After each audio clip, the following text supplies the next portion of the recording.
Shalom Ibu Murni dan teman-teman. Kami dari kelompok 3 yang akan mempresentasikan rasisme dalam perspektif etika Kristen. Saya Regina Fernanda Diansyah dengan NIM 25170301089 dan rekan saya Septiana Rasmuhuli Berutarigan dengan NIM 251810301081. Esther Desiana dengan NIM 251710301098. Sembilan Hanaya Tapita dengan NIM 251810201064. Manusia adalah makhluk sosial yang membutuhkan hubungan timbal balik antara satu dan yang lainnya. Terkadang dalam menjalankan hubungan dengan satu dan yang lainnya, seringkali kita dibatasi oleh perbedaan.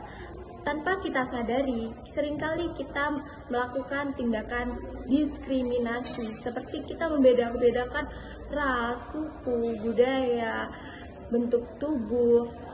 Seringkali kita juga membuat candaan yang hal itu termasuk ke dalam diskriminasi, seperti mata sipit, kulit hitam, kulit putih, pendek, tinggi, dan lain sebagainya. Keberagaman yang ada di Indonesia disebabkan oleh kondisi sosiokultural maupun geografis yang sangat luas dan beragam. Kondisi geografis ini menempatkan Indonesia ke dalam negeri yang memiliki banyak perbedaan. Hal ini disebabkan oleh Indonesia yang memiliki banyak pulau, banyak suku, budaya, dan berbagai jenis-jenis masyarakat atau manusia yang ada di dalam negeri ini. Sehingga mengapa isu dari rasisme ini perlu kita kaji? Karena rasisme berdampak langsung pada kebutuhan sosial dan moral masyarakat. Dengan memahami akar dan bentuk dari rasisme, tidak dapat menumbuhkan kesadaran akan pentingnya menghormati keberagaman dan menolak segala bentuk diskriminasi. Apa sih itu rasisme? Nah, rasisme itu merupakan bentuk tindakan atau kepercayaan yang mencerminkan bahwa manusia itu dibagi menjadi entitas biologi yang terpisah dan eksklusif, yang disebut sebagai ras. Nah, secara historis, orang-orang mengakui bahwa yang melakukan rasisme itu memiliki pandangan anggota kelompok yang lebih rendah harus dibatasi pekerjaannya dan anggota kelompok yang dominan harus memiliki akses eksklusif dan yang tidak dibatasi. Faktor-faktor penyebab rasisme menurut Wiranata.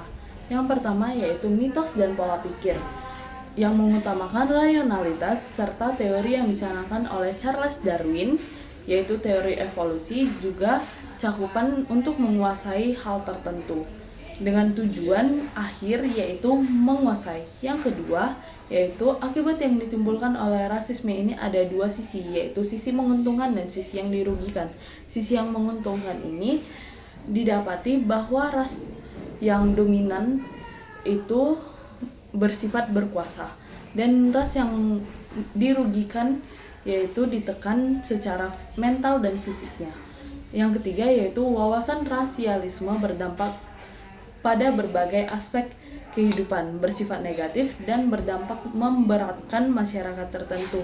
Pandangan ini tidak semestinya dipupuk dalam lingkup negara heterogen karena bersifat mengedepankan satu pihak saja dan pihak lainnya itu dirugikan. Yang keempat, wawasan rasisme bukanlah hal baru dalam lingkup ilmu sosial, karena pahamnya telah mengudara sejak peradaban Yunani kuno, lalu diturunkan melalui mitos serta teori yang tidak memiliki landasan sama sekali. Rasisme meliputi beberapa jenis seperti biologis, suku, agama, dan kelas sosial. Yang pertama adalah rasisme biologis. Rasisme biologis meliputi bentuk badan dan sifat-sifat biologis lainnya. Rasisme suku adalah rasisme di mana orang mengkelompokkan orang lain menurut suku-suku tertentu. Rasisme agama adalah di mana orang-orang mengkelompokkan orang lain menurut kepercayaannya masing-masing. Dan yang terakhir adalah rasisme sosial, di mana orang-orang mengelompokkan orang lain menurut kelas sosialnya. Dampak rasisme pada masyarakat terdiri atas 3 aspek utama. Ada dampak ekonomi, dampak psikologis, dan dampak sosial. Nah, dampak ekonomi contohnya yaitu kelompok minoritas lebih sulit mendapatkan pekerjaan padahal memiliki kualifikasi yang sama. Yang kedua, ada upahnya kelompok minoritas itu lebih sedikit dibandingkan kelompok mayoritas. Kemudian, akses terhadap modal usaha terbatas bagi kelompok yang didiskriminasi. Kemudian, ada dampak psikologis, contohnya yaitu munculnya rasa rendah diri akibat sering diremehkan. Kemudian, stres dan trauma akibat pelecehan rasial dan gangguan kesehatan mental yang berkepanjangan seperti depresi. Kemudian dampak sosialnya yaitu terjadinya konflik antar kelompok, lalu munculnya segregasi sosial, dan kemudian berkurangnya rasa percaya dan solidaritas sosial. Nah, selanjutnya yaitu mengenai upaya mengatasi rasisme. Yang pertama yaitu penegakan hukum, di mana kita bisa menggunakan undang-undang anti diskriminasi untuk menghukum pelaku rasisme. Yang kedua yaitu pendidikan dan sosialisasi. Kita bisa menanamkan nilai toleransi di kampus maupun di lingkungan sekeliling kita, dan bisa juga lewat media edukatif. Yang ketiga yaitu penguatan nilai Pancasila, yang dimana kita diajarkan tentang persatuan dan kebinekaan sejak dini. Yang keempat yaitu peran agama. Gunakan ajaran agama untuk membentuk sikap anti rasisme. Yang kelima yaitu literasi media. Edukasi tentang bahaya rasisme di media dan cara menyikapinya. Selanjutnya yaitu pengawasan media sosial. Cegah ujaran pembencian atau juga rasisan tentang orang lain atau tentang ras atau agama yang lain.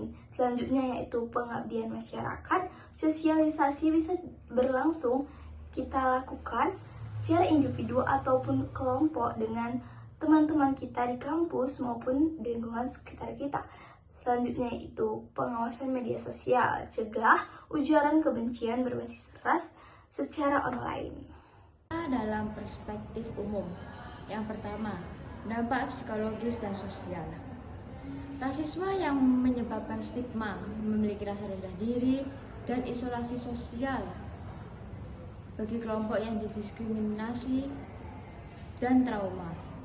Di dalam Mazmur 34 ayat 19, Tuhan itu dekat kepada orang yang patah hati, dan Ia menyelamatkan orang yang remuk jiwanya. Dalam ayat ini menunjukkan bahwa Allah berpihak kepada orang-orang yang terluka secara batin dan emosional.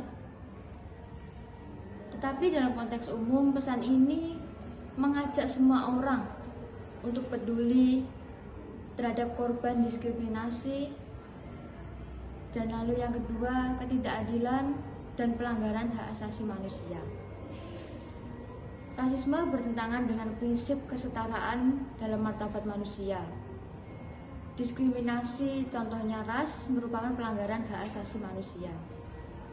Dalam Yesaya 1 ayat 17, belajarlah berbuat baik, usahakanlah keadilan, kendalikan orang kejam, belalah hak-hak anak-anak yatim, perjuangkan perkara janda-janda.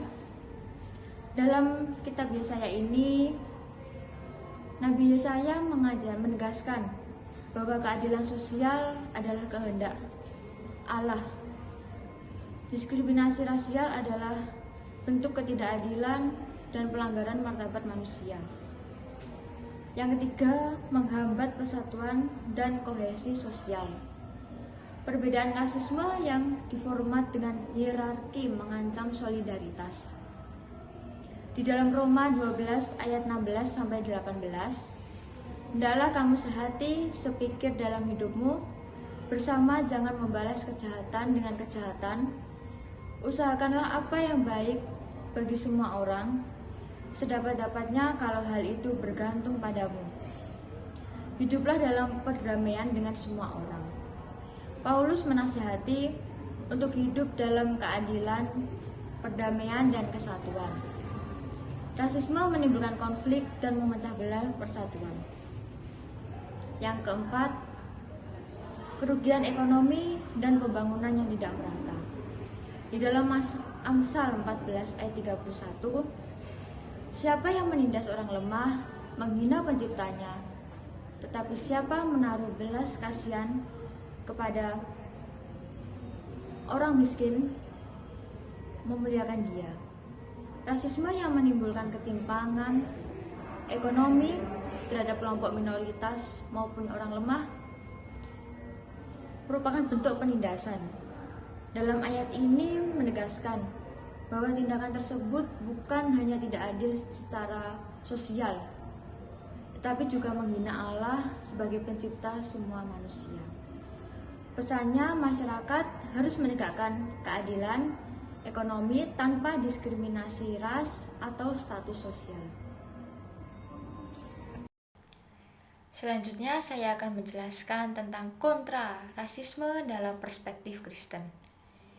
Di dalam perspektif Kristen ini, rasisme merupakan sebuah dosa yang menentang prinsip-prinsip dasar iman yang telah diajarkan oleh Tuhan Yesus, bahwa setiap manusia ini telah diciptakan menurut citra Allah, atau bahasa lainnya imago Dei. Dalam Kejadian 1 ayat 26-27, setiap manusia tanpa memandang etnis, kulit, ras ataupun bangsa memiliki martabat dan nilai yang sama di hadapan Tuhan Yesus. Ajaran Tuhan Yesus menegaskan hukum kasih yang menjadi dasar etika Kristen. Kasihilah sesama manusia seperti dirimu sendiri. Di dalam Matius 22 ayat 39. Perintah ini bersifat universal, menyeluruh, menolak setiap bentuk kekerasan dan menolak berbagai hal-hal yang negatif. Dan dalam perspektif Kristen ini juga dituliskan dalam kitab Kisah Para Rasul yang ditulis oleh Paulus, menulis bahwa di dalam Kristus tidak ada orang Yahudi atau Yunani, budak atau orang merdeka, laki-laki atau perempuan, karena semua adalah satu dalam Kristus Yesus. Ayat tertulis di dalam Galatia 3 ayat 28. Ayat ini menjadi dasar teologis kesatuan umat manusia melampaui perbedaan rasial. Jadi gereja dipanggil bukan hanya untuk menolak rasisme secara moral, tapi juga berperan aktif dalam keadilan sosial. Rasisme tidak hanya di sosial, di lingkungan sosial, politik, ekonomi, tapi yang lebih parah di ekonomi, menindas kelompok-kelompok tertentu, kelompok termiskin, kelompok bawahan berdasarkan ras. Dalam konteks ini, umat Kristen dipanggil untuk bertobat, tidak hanya secara individu, tetapi juga secara kolektif, dengan mengupayakan perubahan sosial yang mencerminkan kasih yang telah diajarkan oleh Tuhan Yesus sendiri. Teologi Kristen modern memandang bahwa melawan rasisme adalah bentuk nyata dari pelayanan kasih dan pembaruan ciptaan di dunia ini. Gereja harus menjadi ruang untuk mencerminkan kerajaan Allah, tempat semua bangsa, suku dipersatukan dalam penyembahan kepada Tuhan. Upaya gereja untuk menentang rasisme mencakup pendidikan teologis yang menekankan kesetaraan umat manusia, pengakuan dosa secara kolonialisme dan diskriminasi, serta pembentukan komunitas iman yang beragam secara etnis dan budaya. Dengan ini, rasisme tidak hanya dipandang sebagai masalah sosial, tetapi juga pelanggaran karena memberlakukan manusia secara tidak adil. Oleh karena itu, gereja harus menjadi ruang untuk pelayanan, kasih, dan juga perdamaian di dunia ini. Nah, sekarang sampailah kita di kesimpulan, di mana kesimpulan yang pertama yaitu rasisme adalah persoalan serius yang muncul dari diskriminasi, stereotip, dan prasangka terhadap ras atau etnis tertentu. Yang kedua, dampaknya meluas ke berbagai aspek, yaitu ekonomi, psikologi, dan sosial. Yang ketiga, kasus rasisme ini terjadi di tingkat global maupun di Indonesia sendiri. Yang keempat, penanggulangan rasisme ini memerlukan pendidikan multikultur, penegakan hukum, dan kesadaran bersama. Dengan upaya kolektif, rasisme ini dapat ditekan sehingga tercipta masyarakat yang adil, harmonis, dan menghargai perbedaan.